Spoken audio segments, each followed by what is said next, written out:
बिस्मिल्लाहिर्रहमानिर्रहीम।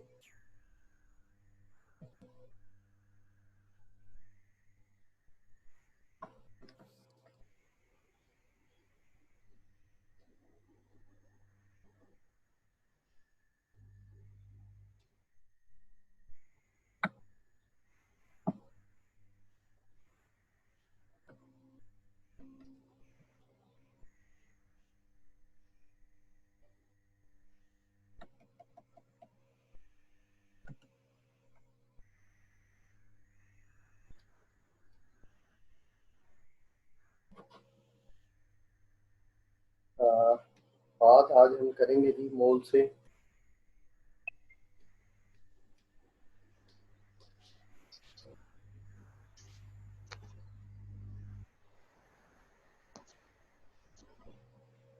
मोल की एक जनरल डेफिनेशन है जो हर जगह पे हर जगह मतलब इसको आप इस्तेमाल कर सकते हैं। वो क्या है कि atomic mass of an element, ये पहली चीज है। Molecular mass of a molecular compound या मॉलिक्यूलर सब्सटेंस, ये दूसरी चीज है। And formula mass of an ionic species और आयोनिक कंपाउंड, ये तीसरी चीज है। ठीक है, पहली चीज ये कि एलिमेंट की एटॉमिक मास, दूसरी चीज क्या हो गई मॉलिक्यूलर सब्सटेंस की मॉलिक्यूलर मास, और तीसरी चीज जो आयोनिक स्पीशी है या आयोनिक कंपाउंड है उसकी फार्मूला मास को अगर ग्राम्स पे ले लेंगे तो वो उसका एक मोल बनेगा। जैसे ये चार एग्जांपल्स दी गई हैं, ये चारों इस तरह मुख्तलिफ चीजों की हैं। पहली एलिमेंट की, दूसरी कंपाउंड की, फिर आयोनिक कंपाउंड की, और फिर आयोनिक स्पीशी की। देखिए हाइड्रोजन की जब आप बात करते हैं तो this is the atomic mass of hydrogen, grams में ले ली तो that would be 1 mole of hydrogen. ये क्या है, this is an element. Water, water एक कंपाउंड है।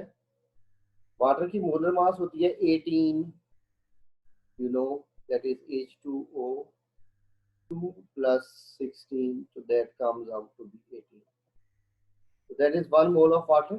तो ये कंपाउंड हो गया जी।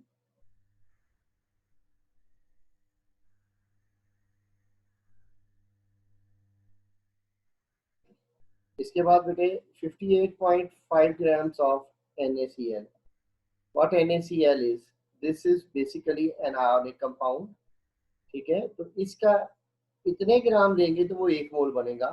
ये कैसे बना NaCl का बेटे, दैट इज 23 प्लस क्लोरीन का 35.5, दोनों को सम कर लें तो that comes out to be 58.5 and this is ionic compound, तो ये उसकी 1 मोल हो गया। आखिरी शय हमारे पास है जी ionic species, that is hydroxide ion. Hydroxide ion की बात करें तो बेटे 17 ग्राम। 17 किस तरह हुआ, ऑक्सीजन का 16 प्लस 1 एक हाइड्रोजन का, तो that comes out to be 17, so that will be 1 mole of hydroxide ion and this is an ionic species।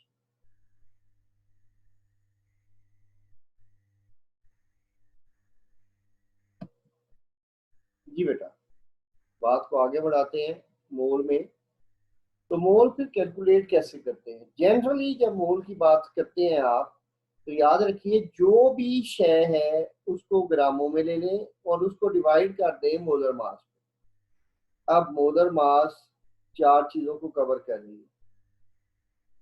Number एक एलिमेंट है तो उसकी ये एटॉमिक मास। नंबर दो मॉलिक्यूलर कंपाउंड है या मॉलिक्यूलर सब्सटेंस है तो उसकी ये मॉलिक्यूलर मास।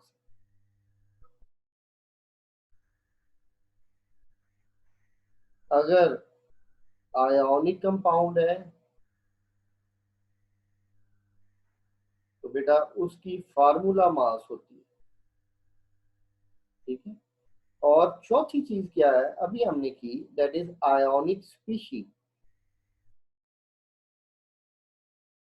आयोनिक स्पीशी जो है बेटा वो उसकी जो मास होती है उसको हम फार्मूला मास भी कह देते हैं, आयोनिक मास भी कह देते हैं। ठीक है, तो यहाँ पर इस पर्टिकुलर फार्मूले में ये जो मोलर मास है ये एलिमेंट की एटॉमिक मास होती है, मॉलिक्यूलर कंपाउंड की मॉलिक्यूलर मास होती है, आयोनिक कंपाउंड की फार्मूला मास होती है, और इसी तरह से आयोनिक स्पीशीज जो होती है बेटा उसकी आयोनिक मास होती है।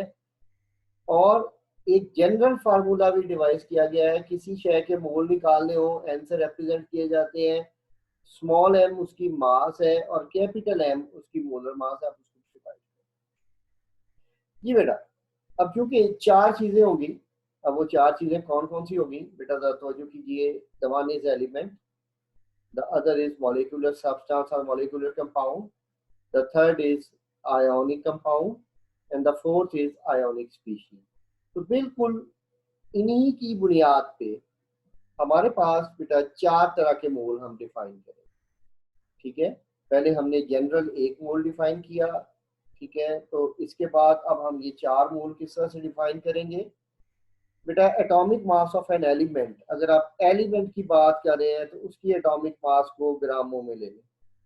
ठीक है, दैट कॉन्स्टिट्यूट मीन्स बनाता है ए मोल, या उसका एक और नाम है ग्राम एटम ऑफ एलिमेंट। जरा तवज्जो फरमाइएगा, ये जो फार्मूला है आपके पास, ये फार्मूला है हर चीज के लिए, चाहे वो एलिमेंट है, चाहे वो मॉलिक्यूलर कंपाउंड है, चाहे वो आयोनिक कंपाउंड है, चाहे वो आयोनिक स्पीशीज। अब हम इस फार्मूले को स्पेसिफिक करने जा रहे हैं और अब हमने ये फार्मूले को एलिमेंट के लिए स्पेसिफिक कर, कहते हैं मोल और gram atom of an element कैसे निकालते हैं। देखिए, mass of element in grams बटा एलिमेंट की एटॉमिक मास होती है। देखिए, पहली एग्जांपल वही है जो पिछले पेज पे थी, हाइड्रोजन वाली। दूसरी एग्जांपल है कार्बन की। बेटा कार्बन की एटॉमिक मास 12 होती है, 12 ग्राम कार्बन ले लें तो वो 1 मोल हो जाएगा। अगर 24 ग्राम कार्बन ले लें, जी आमना, कितने मोल कार्बन बनेगी।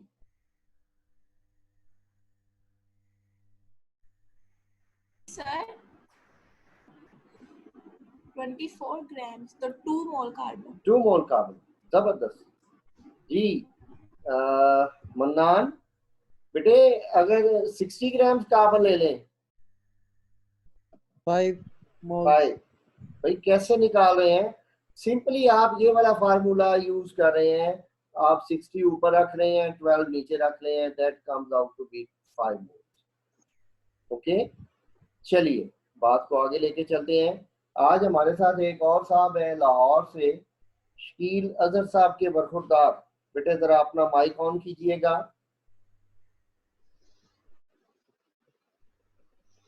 हेलो, हैं इस वक्त?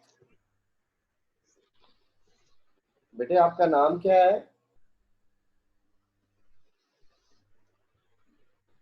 ये हुआवे पे जो बैठे हुए हैं और बेड पे बैठे हुए हैं, उनकी वीडियो भी आ रही है, मैंने अभी भी देखी है। जी बेटे नाम आपका?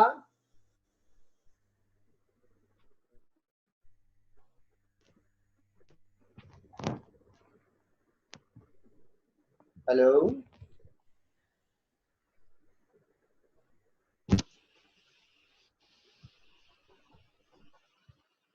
कोई पता नहीं, चले बात को आगे लेके चलते हैं।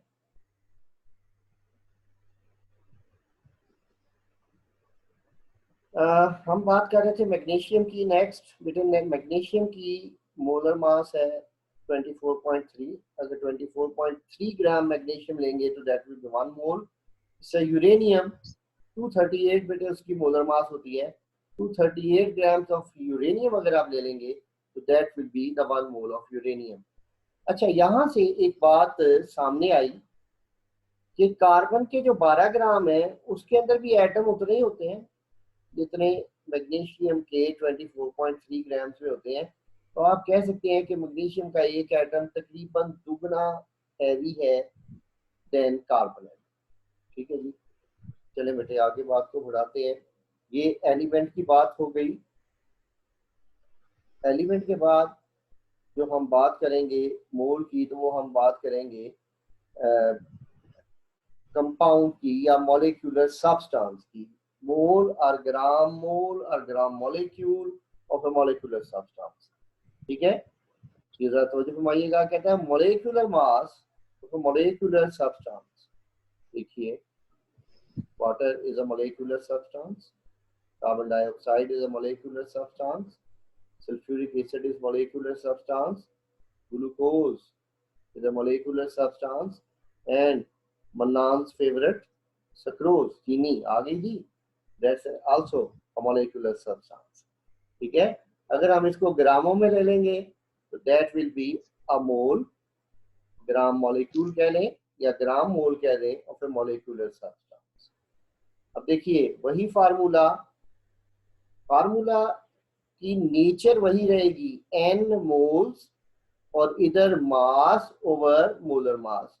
देखिए मोल ग्राम मॉलिक्यूल दूसरा नाम ऑफ ए मॉलिक्यूलर सब्सटेंस, क्या है, ऊपर मास ले लें ग्राम्स में और नीचे उसकी मॉलिक्यूलर सब्सटेंस की मॉलिक्यूलर मास को ग्रामों के ऊपर उसको डिवाइड करें। जैसे बेटे 18 grams of water H2O, that would be 1 mole of water. इसी तरह 44 grams of carbon dioxide, what carbon dioxide, that is CO2, 44 कैसे निकला, कार्बन की 12 plus 16 into 2 32, so that comes out to be 44। ठीक है, so that is 1 mole of carbon dioxide। Similarly H2SO4 H2 plus S32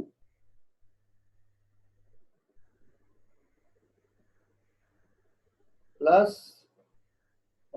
oxygen 16 into 4 64, सब sum up कर लेंगे तो that comes out to be 98। ठीक है, तो that is 1 mole of sulphuric acid. तो इसी तरह से बेटा ग्लूकोज का 180 होता है, ये हमने निकाली थी मोलर मास, 180 ग्राम ग्लूकोज ले लें तो that will be 1 mole of glucose. Similarly sucrose, बेटे हमने इसकी मोलर मास भी निकाली थी, 342 ग्राम्स ऑफ सक्रोज ले लें तो that will be the 1 mole of sucrose. अब यहाँ एक बात और क्लियर होगी, अगर आप वाटर की मोलर मास देखें या वाटर का मोल देखें तो दैट इज ऑफ 18 ग्राम,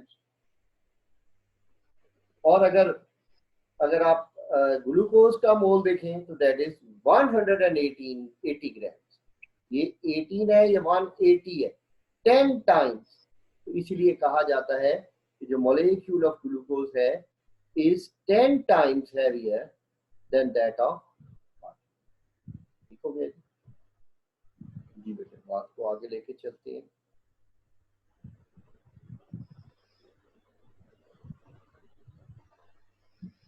अब अगली हमारे पास जो शय आ गई that is ionic compound. Mole gram formula इसे हम भी कहते हैं आयोनिक कंपाउंड का। क्या करेंगे, formula mass of an ionic compound, just take the example of NaCl। NaCl की फार्मूला मास 58.5, अभी मैंने चंद लम्हे पहले आपको बताया सोडियम की 23, क्लोरीन की 35.5, दोनों सम अप कर दें तो ये 58.5 आ। तो that is 1 mole of NaCl expressed in grams में ले लें तो दैट कॉन्स्टिट्यूट ए मोल, या इसका नाम ग्राम फार्मूला भी होता है ऑफ आयोनिक कंपाउंड।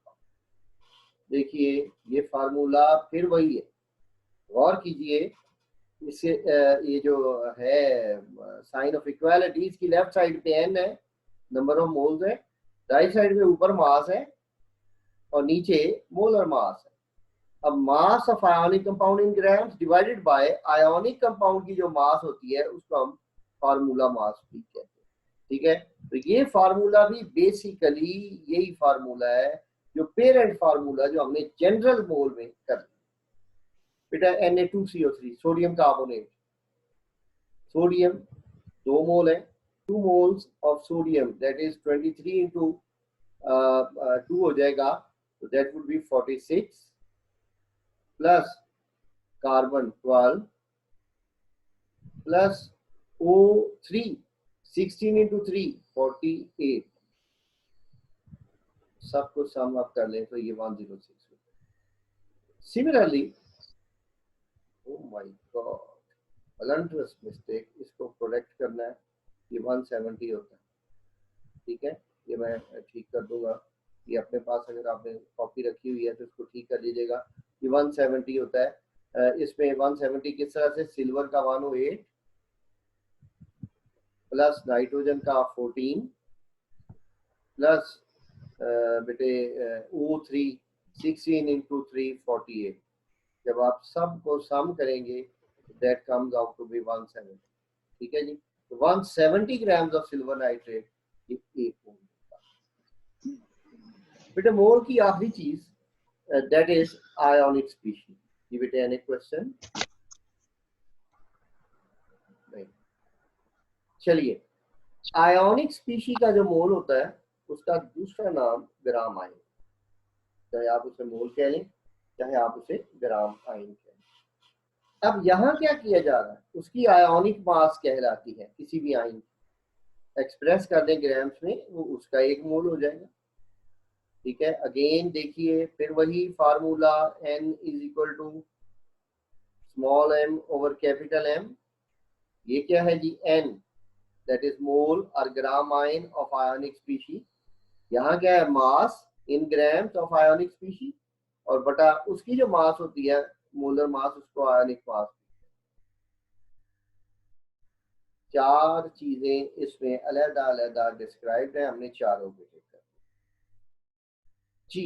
आगे इसकी एग्जांपल्स आ गई, देखिए पहली एग्जांपल दैट हाइड्रोक्साइड आयन, ठीक है। 17 कैसे बना, दैट इज 16 प्लस 1 17।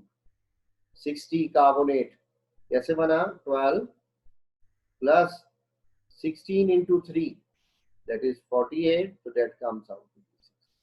सल्फेट 96 ये कैसे बनेगा, सल्फर का 32 plus O4 16 into 4 64 comes out to be 96, ठीक है बेटा। तो ये इनके रेस्पेक्टिव जो आयनिक स्पीशी है ये उनका एक एक मोल बन गया।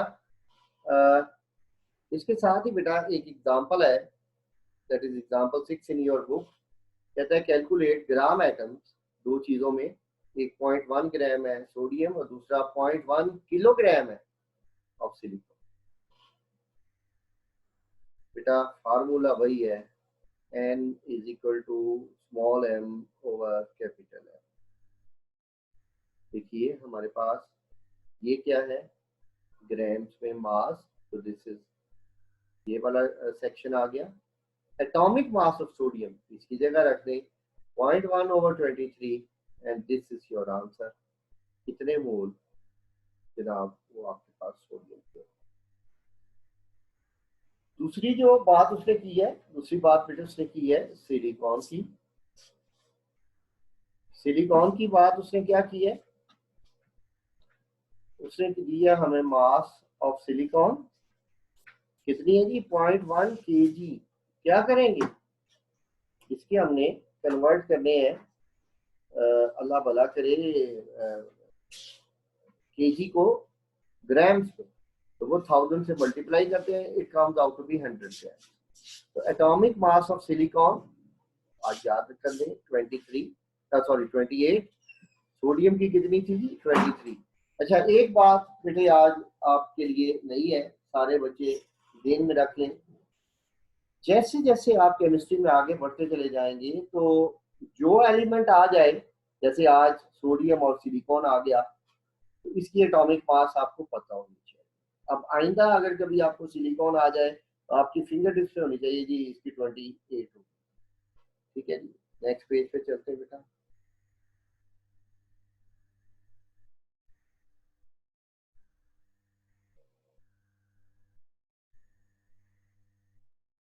जी फार्मूला फिर वही आपको नजर आ रहा होगा, ये वाला वही पेरेंट फार्मूला, उसी के ऊपर बेस किया हुआ है, that is mass over molar mass. तो बेटा यहाँ पे मास कितनी है जी 100 ग्राम, और मोलर मास ऑफ सिलिकॉन 28.086, और ये आपके पास इसके मोल। अब जरा गौर कीजिए, पहले हमें मासेस दी गई थी, हमने मोल निकाले। अब जो अगली एग्जांपल हमारे पास आ रही है that is example 7, sorry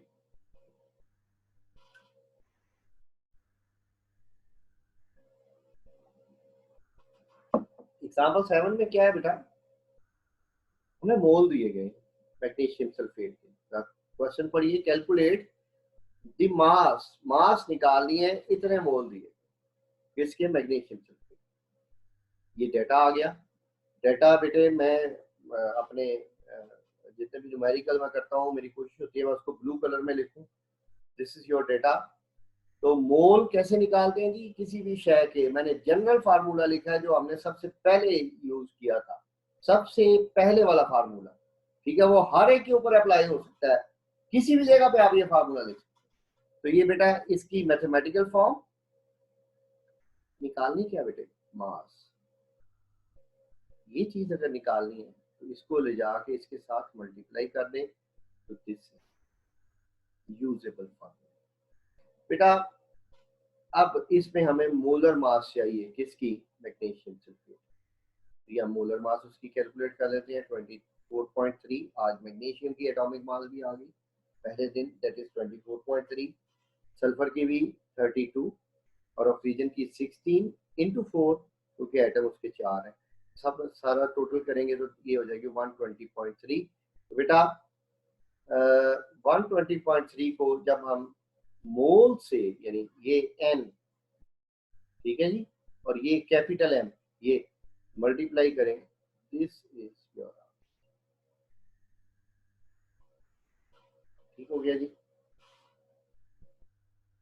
ji, that's all for today, thank you very much. ठीक है, any question regarding today's topic? आगे चला जा सकता था, एक मिनट, आगे चला जा सकता था एवोगैड्रोस नंबर में, मैं जानबूझ के नहीं जा रहा। My previous experience tells me कि अगर ये दोनों टॉपिक एक दिन करवा दिए जाएं तो बच्चे इसको इंटरमिंगल कर देते हैं, मिक्स हो जाते हैं, और उनकी दिमाग में इसकी जो मतलब आप कह लें कॉन्सेप्ट है वो कंसोलिडेट नहीं होता। दैट्स वाई मैं ये दोनों टॉपिक एक एक दिन में करवाया करता हूँ। कल हम उसके साथ कुछ एक्स्ट्रा काम करेंगे। मन्नान आप कुछ कह रहे थे बेटे? सर ये लॉन्ग क्वेश्चन है। बिल्कुल ये लॉन्ग क्वेश्चन है, और इसके अंदर जो मौजूद सेक्शंस हैं जिनके मैंने हेडिंग्स लगाए हुए हैं 4, ये 4 independent short question. Long question आ जाए तो सारे का सारा करना है, लेकिन एग्जाम्पल 6 और 7 नहीं करनी, ठीक है। एग्जाम्पल 6 एंड 7 जो है ये बेसिकली न्यूमेरिकल्स, ठीक हो गया जी। Any other question? सर जो आपके नोट्स पे लिखा है बस वो कर लेंगे तो कंप्लीट लॉन्ग हो जाएगा कि बुक से याद करना? जनाब यही हो जाएगा, that's enough, more than enough. Book से याद करने की जरूरत नहीं है, यहाँ आपको फैसिलिटेट हो जाता है, आपके लिए आसानी हो जाती है, ठीक है। ये निस्बतन इन्हें जो है वो कवर करना आसान है। मैंने ये गालबन यहाँ तक नोट्स आपको कल पहुँचा दिए थे, ठीक है, एग्जाम्पल 7 तक। तो कल इंशाल्लाह आगे हम एवोगैड्रोस नंबर करेंगे। एवोगैड्रोस नंबर और ये मोल, ये दोनों बहुत इंटरलिंक्ड हैं, लेकिन दोनों को अलग-अलग करवाना पड़ता है, क्योंकि अगर मोल और एवोगैड्रो नंबर इकट्ठे करवा दिए जाएं तो उसमें हमारे लिए भी और आपके लिए भी, हमें तो खैर क्या होना है, आपके लिए ज़्यादा ट्रबल हो जाएगी। तो इसलिए मैं इसको यहाँ पे ब्रेक कर रहा हूँ। बाकी बातें हम इंशाल्लाह कल करेंगे। एक साहब आए हुए हैं, मैं चाह रहा हूँ उनसे ज़रा कोई हेलो आए हो जाए। ये मैं स्टॉप शेयरिंग कर रहा हूँ यहाँ पे, किधर गए?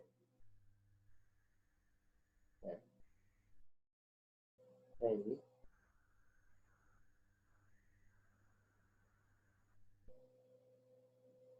चलें